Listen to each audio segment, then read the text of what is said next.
I've got rosemary, thyme on top of the scallions and green onion with the oxtail and carrot and another imperative ingredient, cornmeal or cornstarch.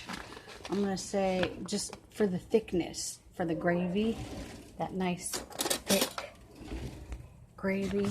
Should mix it in a little bit of water. Just blend it into it. It comes out really thick and nice. Thicker than a Snickers. That's what they say. Actually, that was my nickname. Thicker than a Snickers. Because I eat all this food. This food makes you fluffy. It makes you nice and strong and big. Dang. That cornmeal or cornstarch, though, is what gives it that good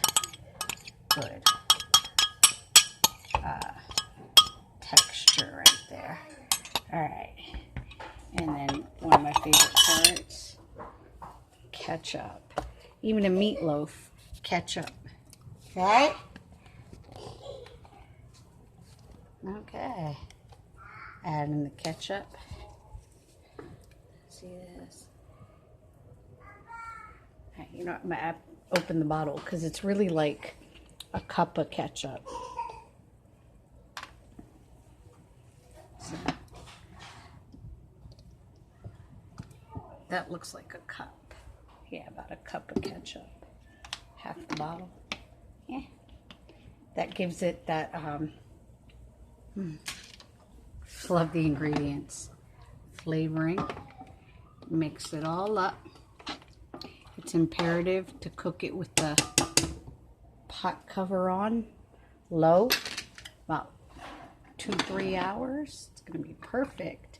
And then I will add the can of butter beans. All right, I need both my hands free. Now my eyes are up here though. So, just cover.